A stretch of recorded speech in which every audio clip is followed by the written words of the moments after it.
Hello students, welcome to our JCI. আমি যেহেতু ইয়াতে ক্লাস 4 পৰা ক্লাস 10 লৈকে আমি বিজ্ঞানৰ বিষয়ত ইংৰাজী গ্ৰামাৰৰ বিষয়ত আৰু মেথছৰ আমি ক্লাছসমূহ আমি ল'ম বুলি কৈছিলোঁ। গতিকে প্ৰথমতে আমি মেথছৰ যেহেতু আমি ক্লাস 4 পৰা ক্লাস 10 লৈকে আমি ইয়াতে আমি ষ্টাডি কৰাম। গতিকে ক্লাস 4 ৰ মানে যিসকলে বিশেষকৈ যদি আমি চাবলৈ যাওঁ মেথছৰ মানে যিবিলাক বেছিক হয় সেই বেছিকসমূহৰ যোগ বিয়োগ পূৰণ আৰু হৰণ এইসমূহ মই জনামতে সকলোৱে চাগে জানিবই, তথাপিও অকণমান দেখাব বিচাৰিছো। তাৰপিছতে আমি ক্লাছ 6 ৰ যে আমাৰ লেচন নম্বৰ 1 আছে নাম্বাৰছ, সেই নাম্বাৰছৰ পাঠলৈ আমি আগবাঢ়িম। এতিয়া আমি যদি চাওঁ যে প্ৰথমতে ধৰি ললো 4 3 2 ইয়াৰ লগত ক্লাস কৰিবলৈ ধৰি লোৱা 20 2 এ 0 2 হ'ব, 3 এ 2 5 হ'ব আৰু 4 তো 4 5 2 হ'ল ইয়াৰ এনসাৰটো। আমি যোগ কৰাৰ পিছত তেনেকৈ যোগ কৰিব লাগিব। আৰু যিসকলে যোগ কৰিব একেবাৰে নাজানে এটা সহজ মাৰা উপায় আগবঢ়াম। 2 লগত যদি আমি 0 যোগ কৰোঁ সদায় 2 হ'ব এনসাৰ। আৰু যদি আমি 3 লগত 2 যোগ কৰোঁ কেনেকৈ কৰিম, আমি 3টোৰ ঠাইত এনেকৈ আমি 3ডাল আস্তাৰি ল'ম, তাৰপিছত আমি 2ডাল আস্তাৰি ল'ম। এতিয়া আমি কাউণ্ট কৰিম যে 1 2 3 4 5, তো আমি এনসাৰ 5 লিখিলো। ঠিক তেনেকৈ 4ডালত যেহেতু ইয়াতে একো নাই এতিয়া যোগ চিহ্নটো বাহিৰে, গতিকে আমি ডাইৰেক্ট 4টো তললৈ নমাই আনিলো। গতিকে ইয়াৰ এনসাৰটো হৈ গ'লগৈ 452 মানে 452। এইটোলৈ আমি যোগ কৰিব লাগিব। তাৰপিছত যদি আমি এই সংখ্যাটো যদি আমি বিয়োগ কৰিব চেষ্টা কৰো তেতিয়াহ'লে আমি যদি এই সংখ্যাটোৱে 432 যিটো 432 আছে এইটো যদি আমি 20টো বিয়োগ কৰি দিওঁ তেতিয়া আমি কেনেকৈ কৰিম, মানে সহজ উপায়েৰে। আমি সকলোৱে জানো যে 2 ৰ পৰা যদি আমি 0 বিয়োগ কৰো সেই এনসাৰ কিমান হ'ব, 2 হ'ব। মানে 2 ৰ পৰা 0 গ'লে থাকিল 2। এতিয়া যদি আমি 3 ৰ পৰা 2 বিয়োগ কৰো আমি কেনেকৈ কৰিম, সহজ উপায়েৰে চাই লোৱা। 3 মানে 3 আমি আস্তাং দিলো আৰু সেয়া কিমান থাকিলে 2 আছে ইয়াতে। আমি এখন ডাল কাটি দিয়াৰ লগে থাকিব কিমান এডাল, তাৰমানে থাকিলে 1 থাকিলে। তাৰপিছত এইফালে 4 আছে, এইফালে কিবা আছে নেকি, একো নাই এতিয়া। গতিকে 4 তললৈ লাহেকৈ আমি নমাই দিম, তাৰমানে এনসাৰটো হ'ব 412। এতিয়া আমি এই সংখ্যাটোকে 432ক আমি পিছেৰে হৰণ কৰি চাম। চোৱা আমি কি পাওঁ।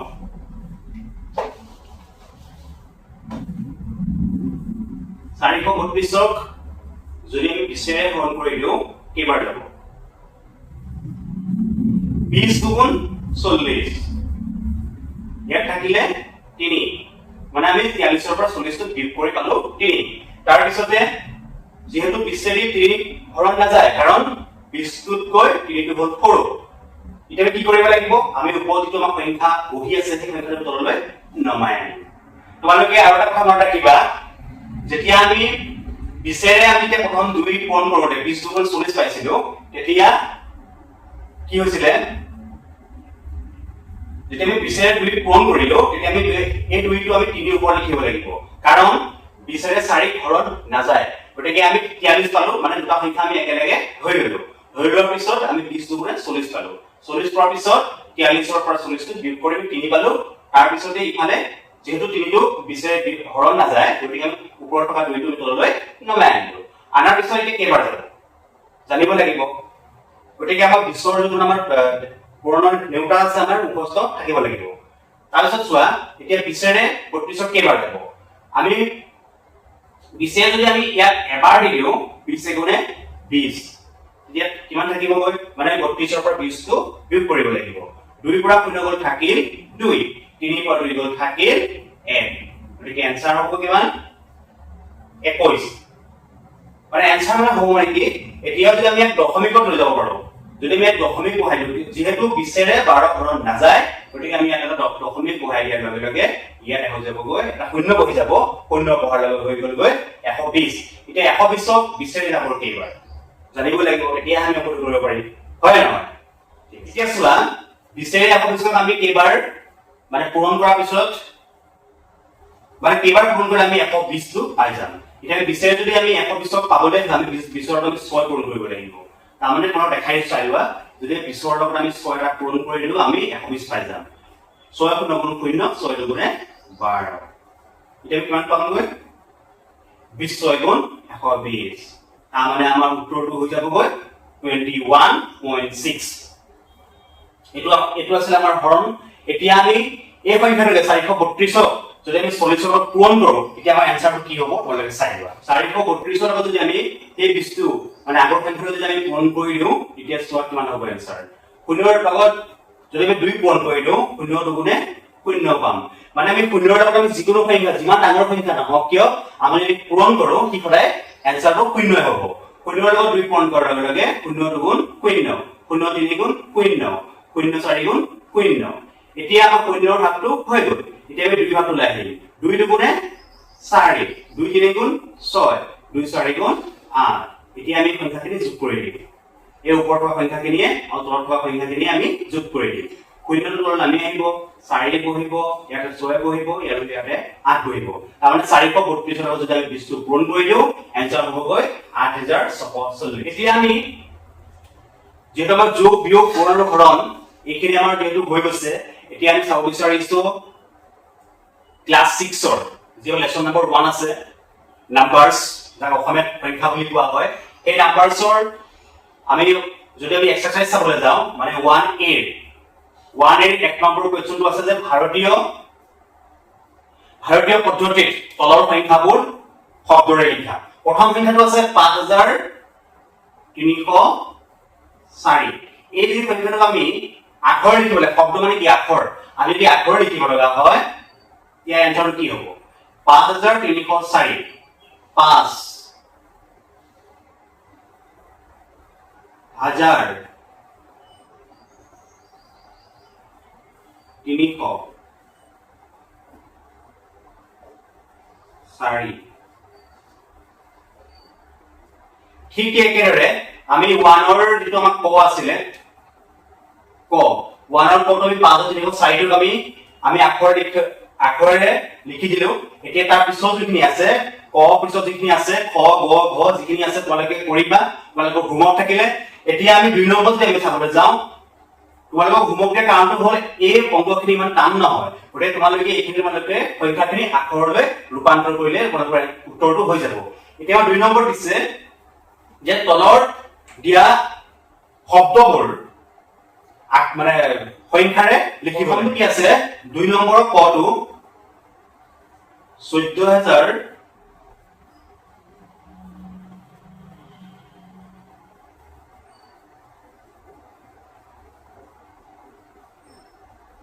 523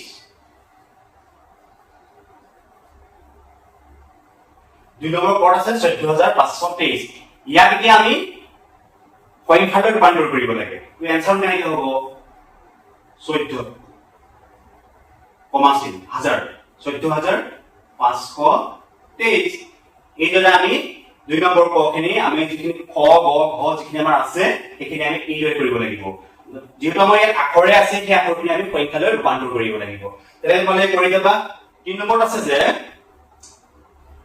ভাৰতীয় পদ্ধতিত তলৰ সংখ্যাবোৰ কমা বহাব লাগে আৰু শব্দৰে লিখিব লাগে প্ৰথমতে ইয়াতে চোৱা 1 নম্বৰৰ কটোত 5304 টো এটো ইয়াত কমা চিন দিয়া হৈ আছে এতিয়া 3 নম্বৰ কৈছে যে তলত দিয়া সংখ্যাবোৰ ভাৰতীয় পদ্ধতিৰ মতে কমা বহাব লাগে আৰু আমি আখৰেৰে লিখিব লাগে 3 নম্বৰৰ ক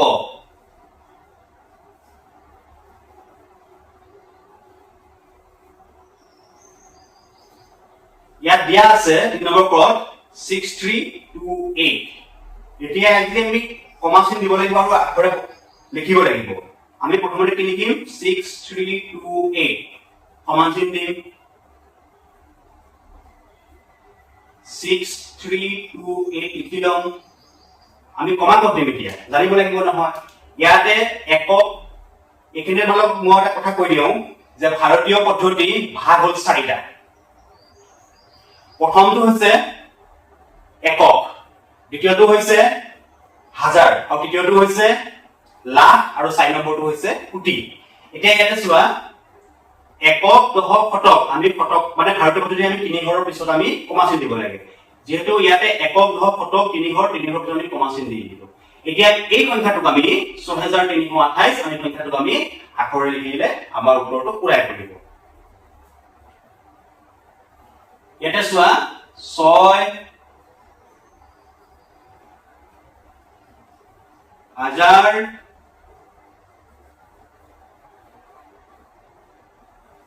328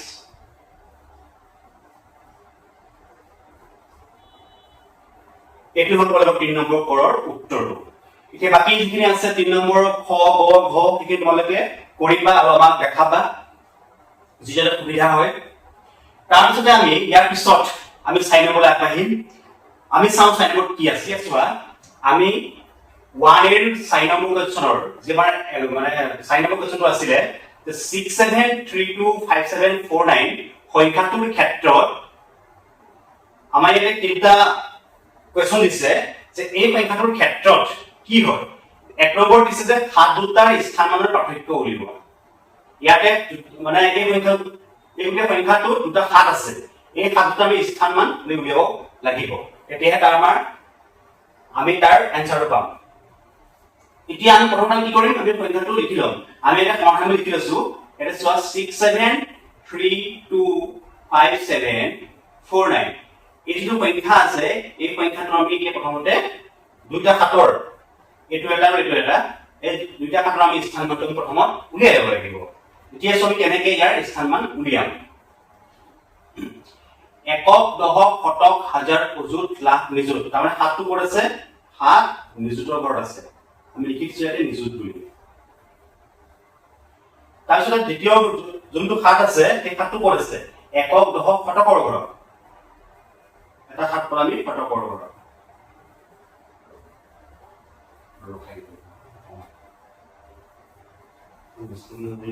ঠিক আছে এটা হাত নিযুতটো লিখা হাত শতকটো লিখা দুটা মাইনাস কৰি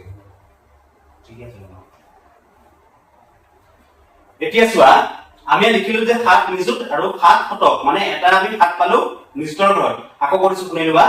একক দশক শতক হাজাৰ অযুত লাখ নিযুত হাত নিযুত আৰু এফালে চোৱা মানে দ্বিতীয় হাতটো একক দশক শতকৰ ঘৰত এই চোৱা মই লিখি দিছো হাত শতকৰ ঘৰত আছে এতিয়া হাতৰ পিছত আমি কি লিখিম আমাৰ প্ৰশ্ন কৈছে যে হাত দুটাৰ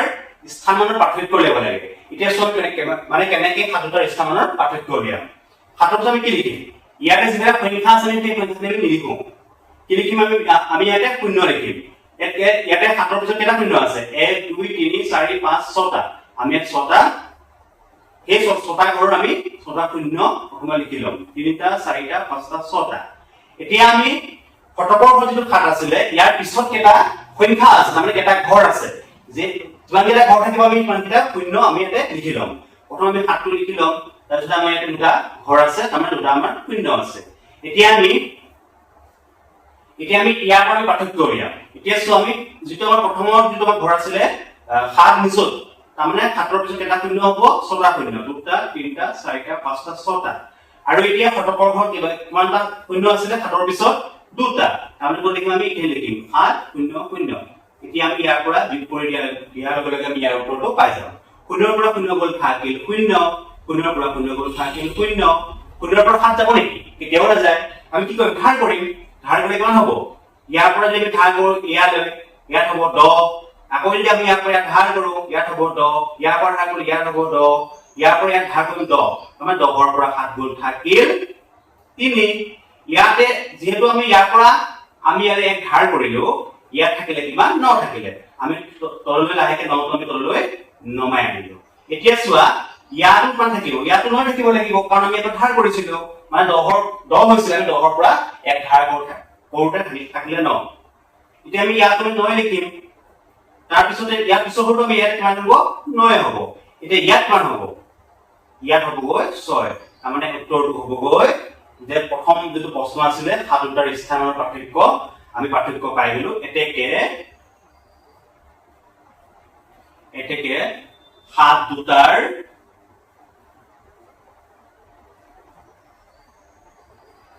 স্থান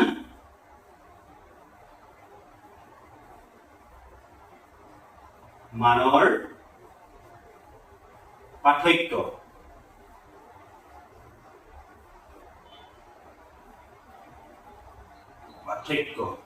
কিমান পামগৈ কিমান পামগৈ 6999300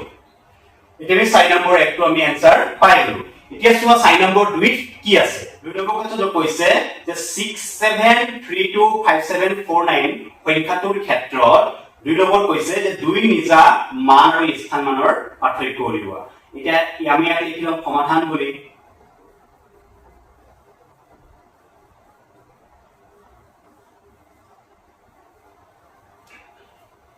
Six seven 325749 এই সংখ্যাটোৰ ক্ষেত্ৰত আমি 2 নিজা মান উলিয়াম আৰু লগতে স্থান মান উলিয়াম তাৰ পিছত আমি পাৰ্থক্যটো উলিয়াই দিম তেতিয়া আমাৰ উত্তৰটো ওলাই পৰিব এতিয়া চোৱা এই সংখ্যাটো 2 ক'ত আছে 1 নাই এই 2 একক দশক শতক হাজাৰ অযুত ইয়াতে অযুতৰ ঘৰ 2টো আছে আমি লিখি লম 2 অযুত বুলি আমি লিখি লম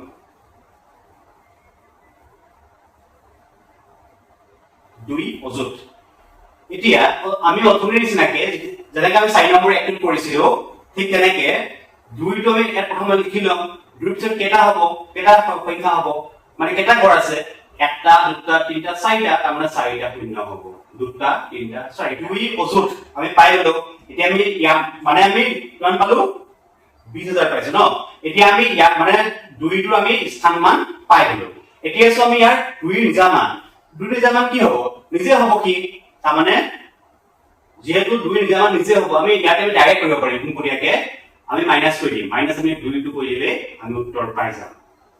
আমি এফালে কৰি চাম হা তোমালোকে ডাইৰেক্ট কৰিব পাৰিবা মই প্ৰথমে এফালে কৰি দিছো তোমালোকৰ সুবিধাৰ কাৰণে আমি 20000 ৰ পৰা আমি 2 টো বিগ কৰি দিম বিগ কৰিলে যেটা আমাক ডিফাৰেন্স দিছে আমাক পাৰ্থক্য দিছে গতিকে আমি 2 টো বিগ কৰিলে আমি ইয়াৰ উত্তৰটো পাই যাম এতিয়া 0 পৰা 2 বিগ যাব নেকি কেতিয়াও নাযায় গতিকে আমি কি কৰিম ইয়াত আমি এক ধাৰ কৰিম এক ধাৰ কৰি 2 পৰা লাহে লাহে 2 পৰা আহি এইখিনি পালেহি ইয়াত হলো 10 10 ৰ পৰা 2 গুণ থাকিল 8 এত থাকিব অথলে কৈছিলো ইয়াত থাকিব 9 ইয়াত থাকিব 9 ইয়াত থাকিব 9 ইয়াত থাকিব 1 আমি ইয়াত লিখিম 1 এতিয়া আমি आंसर মান পাই গলো 19998 আমি आंसर পাম 19998 এটো হল 2 নম্বৰৰ উত্তৰটো এতিয়া আমি ইয়াৰ পিছত যেটো আছে 4 নম্বৰ 3 নম্বৰ কোৱেশ্চনটো এটো আমি আগে চোৱা 4 নম্বৰ 3 নম্বৰ কোৱেশ্চনত আছে যে 67325749 সংখ্যাটোৰ ক্ষেত্ৰত 3 নম্বৰত আছে কোৱেশ্চনটো যে কোনটো অংকৰ নিজা মান আৰু স্থান মান একেই হ'ব এতিয়া আমি ইয়াতে লিখিম সমাধান কৰি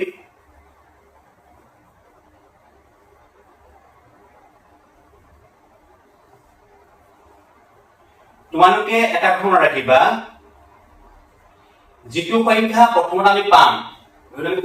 ইয়াতে আমি সংখ্যাটো লিখি লৈছো 67325749 এই সংখ্যাটোৰ ক্ষেত্ৰত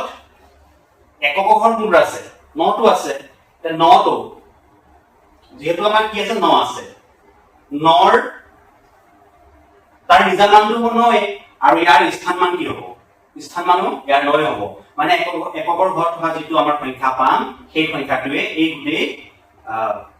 মানে সংখ্যাখিনিৰ উত্তৰ হ'ব তাৰ মানে উত্তৰটো আমাৰ হ'বগৈ 9 এতিয়া আমি 9 পালো উত্তৰ ঠিক আছে যদিহে তোমালোকৰ যদি কিবা কোৱেশ্চন আমাৰ যেটো আমাৰ কোৱেশ্চন ৰৈ গৈছে যদি কোনোবাই নাজানে তেনে আমাক কমেন্ট বক্সত কমেন্ট কৰিবা এতিয়া আমি সেই যিকোনো কোৱেশ্চন আমাৰ ৰৈ গৈছিলে তোমালোকৰ মানে বুজাই দিছোৱে যিমানখিনি পাৰিছো মই দিছো যদি কিবা কোৱেশ্চন নাজানা তেনে আমাক কমেন্ট বক্সত তোমালোকৰ ডাউনলোড কৰবা যে কমেন্ট এটা কৰি দিও তেতিয়া আমি চাম মেছেজবিলাক যদি আমি তেনেকৈ কিছুমান কমেন্ট পাওঁ তেনেহলে আমি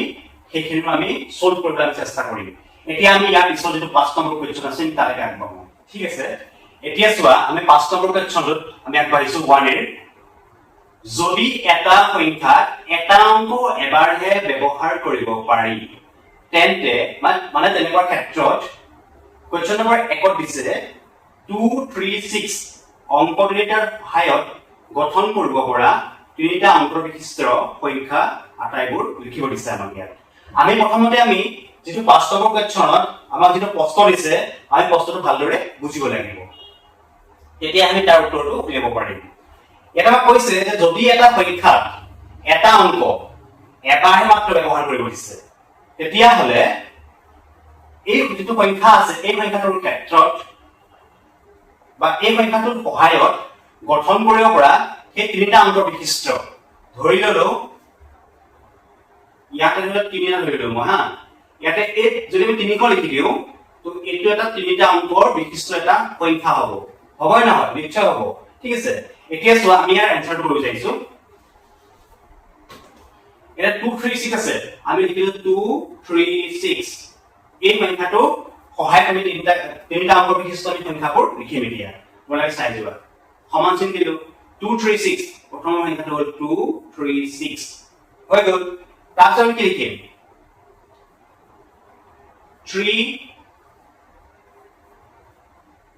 263 দুটা পালো তাৰপিছত কি লিখিম 362 আচ্ছা 326 তাৰপিছত 623 তাৰপিছতে 632 মানে ইয়াৰ যেটো আমাৰ আনসাৰ যেটো আমাৰ উত্তৰ 5 নম্বৰ একৰ উত্তৰটো হ'ব এই খিনিৰ পৰা ইয়ালৈকে আমি প্ৰথমতে সংখ্যাকেইটা আমি সিঙ্গল সিঙ্গলকে লিখি ললো লিখাৰ পিছত আমি তিনিটা এতিয়া তোমালোকে ইয়াতে চোৱা প্ৰতিটো সংখ্যাতে তিনিটাকৈ অংক আছে না নাই এটা দুটা তিনিটা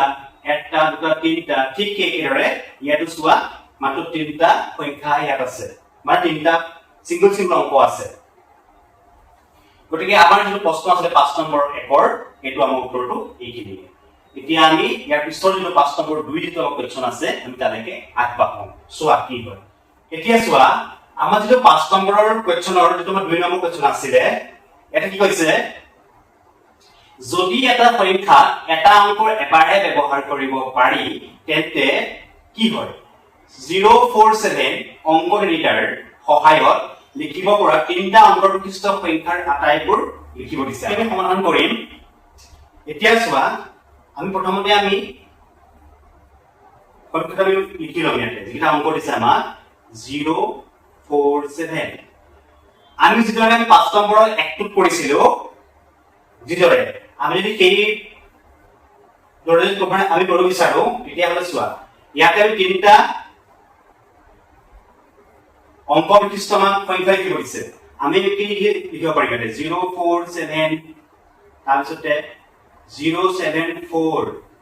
তাৰপিছত 407 তাৰপিছত 470 তাৰপিছত 704 তাৰপিছত 740 এটা কথা হ'ল আমি 5 নম্বৰ একটোত আমি 6টা আমি উত্তৰ পাইছিলো কিন্তু আমি ইয়াত 6টা উত্তৰ নাপাম কাৰণটা আছে ইয়াতে তোমালোকে লক্ষ্য কৰিছা নাই গম পোৱা নাই চাই লোৱা যেহেতু আমাৰ ইয়াতে চোৱা যেহেতু আমাৰ ইয়াতে দুটা শূন্য আছে বাকিটা শূন্য আছে নেকি নাই কিয়া ইয়াতে শূন্যকেইটা যে বহিলে বহাৰ কাৰণে আমাৰ অসুবিধা হৈ গৈছে কি অসুবিধা হৈছে যেহেতু কোনো সংখ্যাৰ আগত শূন্য বহিব নোৱাৰে মানে যদি শূন্য বহে সেই শূন্যটোৰ ভ্যালু নাইকিয়া হৈ যায় গতিকে আমি এইকেইটা সংখ্যা আমি ধৰিবই লাগিব আমি যদি 047 আমি নধৰো তে আমাৰ আমি যেটা সংখ্যা পাম সেই সংখ্যাটোৱে এই প্ৰশ্নটোৰ উত্তৰ হৈ যাব মানে উত্তৰ আমাৰ এইকেইটা আমাৰ ৰাইট আনসাৰ হ'ব এতিয়া চোৱা ইয়াতে প্ৰতিটো সংখ্যাত তিনিটা অংক আছে 407 478 704 740 এই প্ৰতিটো সংখ্যাতে তিনিটা অংক আছে চাই লওঁ মানে আমাৰ যেটো আমাৰ চেপ্টাৰ আছিল চেপ্টাৰ 1 এৰ আমি ইমানটা শেষ হ'ল আমি পৰৱৰ্তী আমি যে ক্লাছ আছে আমি তালৈ আগবাঢ়িম পিছৰ ক্লাছত থ্যাংক ইউ